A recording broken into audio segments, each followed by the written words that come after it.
Jeftina, jestiva, neškodljiva i biorazgradiva.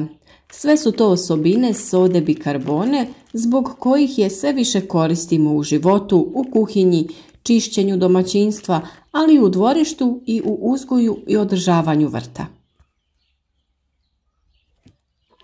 Ukoliko ste privrženi ekološkom načinu uzgoja, onda informacija o korištenju sode bikarbone u vrtu za vas može biti korisna, jer ovo sredstvo sprečava razvoj patogena i parazita koji napadaju biljke.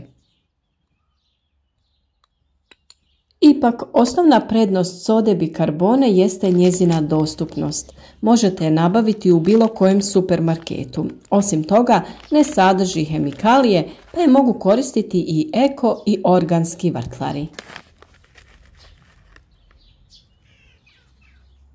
U ovom ćemo videu s vama podijeliti izvrsne ideje kako da pametno iskoristite sodu bikarbonu u svom vrtu, kao i recepte za pripremu preparata na bazi sode bikarbone. Ostanite s nama i saznajte sve dobrobiti ovog praha. Inače, soda bikarbona je natrijev bikarbonat i ljudi se često pitaju da li je ona prirodan spoj. Da, ona je potpuno organski dodatak vrtu i zapravo je hemijski spoj koji se nalazi u izvorima i gejzirima. Djeluje tako da povećava pH lišća i na taj način onemogućava klijanje gljivičnih spora. Koristi se u zaštiti povrća, voća i cvijeća od štetnika poput stjenica, crvenog pauka, puževa, lisnih ušiju i bolesti kao što su pepelnica, plamenjača, antraknoza i crna pjegavost. Soda bikarbona ne ubija gljivice, ali stvara nepogodne pH uslove za njihov rast.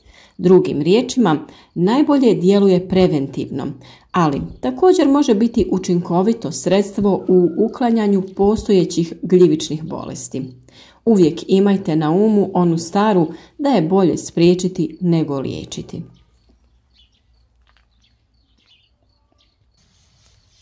Sredstva spravljena od sode bikarbone se lako pripremaju, jeftina su, dostupna svima, a postoji nekoliko recepata za njihovu primjenu.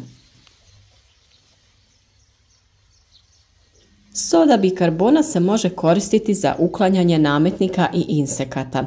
Kako biste vaš vrt spasili od raznih nametnika bez korištenja štetnih pesticida, najbolji saveznik vam je soda bikarbona. Postoji nekoliko varijacija ovoga recepta. Možete da koristite neke dodatke, a možete da koristite jednostavno samu sodu bikarbonu. Za osnovni recept potrebno vam je 1 litra vode i 1 mala kaškica sode bikarbone. Soda bikarbona vam također može pomoći kod pojave gljivica i plijesni na vašim biljkama. Po vlažnom vremenu na biljkama će se pojaviti gljivice i plijesan. Poznata po svojim fungicidnim svojstvima, soda bikarbona će vam pomoći u borbi protiv plijesni. Dovoljno je poprskati površinu zahvaćenu gljivicama i plijesni vodom u kojoj smo dodali sodu bikarbonu. A prskanje takvom otopinom se preporučuje svakih 7 dana, posebno nakon kiše jer vlaga pogoduje razvoju gljivičnih bolesti. Također, za bolje djelovanje u 2 litre vode dodajte kap biljnog ulja poput maslinovog, kap deterdženta za pranje posuđa i 2 male kaškice sode bikarbone. Biljno ulje služiti će kao fiksator, a deterdžent omogućuje bolje raspršivanje sode bikarbone. Naravno, kod korištenja deterdženta pazite da ne sadrži izbjeljivače koji bi mogli štetno djelovati na vaše biljke. Ako ste zagovornik bioproizvodnje, soda bikarbona će vam pomoći da uzgajate zdravije i ukusnije povrće. Važno je samo da se pridržavate recepture, jer veća količina sode neće poboljšati učinak, nego upravo suprotno, može spaliti listove vaših biljaka.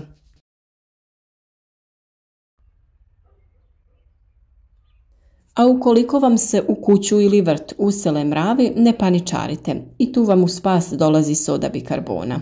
Pomiješate 5 jušnih kašika sode bikarbone sa 5 kašika šećera i 1 kašikom vode. Tom smjesom premažite mravinjak ili površinu po kojoj hodaju mravi i time ćete ih otjerati.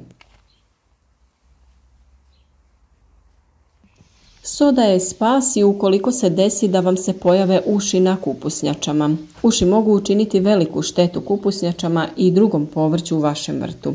Kako biste eliminirali uši, pomiješajte u jednakom omjeru brašno i sodu bikarbonu i tom smjesom pospite napadnute biljke. Uši će se povući i nećete ih vidjeti neko vrijeme. Ukoliko želite bujno cvijeće, također vam tu može pomoći soda bikarbona. Kod zalijevanja cvijeća dodajte u vodu malo sode. Primijetiti ćete da vaše cvijeće postaje blistavije i zdravije, te samim tim bujnije.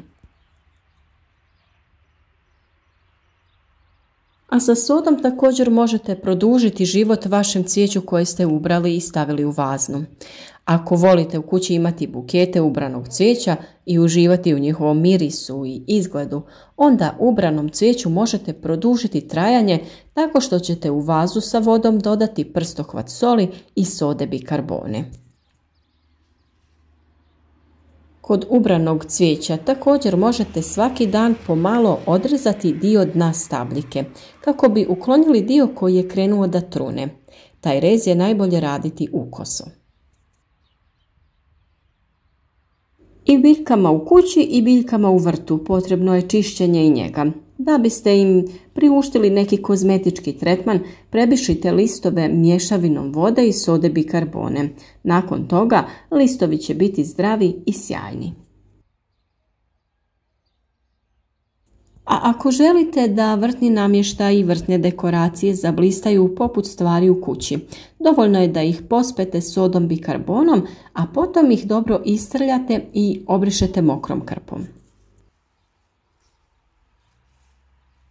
Često se u našem vrtu između lijeha rasprostire korov. Kako biste to spriječili, dovoljno je da poprskate tu zonu sa gustom smjesom na bazi sode bikarbone i vaš vrt će poprimiti uredniji izgled. Sodu bikarbonu možete kombinirati i sa mlijekom. Pravi se tako da se u 1 litru vode doda 1 mala kaškica sode bikarbone te se umješa 100 ml mlijeka. Količina vode se može mijenjati, na primjer ako trebate veću količinu, 10 litara vode ide sa 1 litrom mlijeka i 10 malih kašikica sode bikarbone. Opet napominjem, pazite na količinu i nemojte pretjerati. Ovo sredstvo je također djelotvorno i protiv krompirove zlatice, jer one i njihove ličinke ne mogu probaviti mlijeko. Također soda bikarbona je dobra za uklanjanje pesticida sa plodova voća i povrća. Jednostavno u vodu dodajte malo sode bikarbone i u tome operite vaše voće i povrće prije konzumacije. A pomoću nje možete i očistiti svoj vrtni alat. Poznato je da prljavi vrtni alat brže hrđa, a ujedno se njime prenose i bolesti sa biljke na biljku. Primjerice, režete li sa škarama listove paradajza zahvaćene plamenjačom, pa nakon toga zdravu biljku paradajza, a škare u međuvremenu niste očistili. Velika je vjerovatnost da ćete zaraziti i ovu zdravu biljku. Zato pripremite litru vode, dodajte 1 veliku kašiku sode bikarbone i 1 kašiku deterdženta za suđe. Tkaninu umočite u otopinu i očistite sav vrtni alat, prljave posude za biljke pa čak i vrtni namještaj. Ovo sredstvo primijenite temeljito po cijeloj biljci imajući na umu i donju stranu listova. Postupak ponavljajte često, ali pazite da ne oštetite biljke i naravno nemojte koristiti prejaku otopinu jer se visoka koncentracija natrija može negativno odraziti na biljke. Osim toga, soda bikarbona može se taložiti u tlu i upijati željezo i kalcij, što sprječava apsorpciju tih elemenata biljkama. Posljedica toga je spor rast i žuto lišće biljaka. I napomena za kraj da kada koristite kućne pripravke, prvo ih isprobajte na malom dijelu biljke kako biste bili sigurni da joj nećete naštetiti i ne primjenjujte sredstva kada je jako sunce i vrućina jer bi to moglo dovesti do ožegotina na biljkama.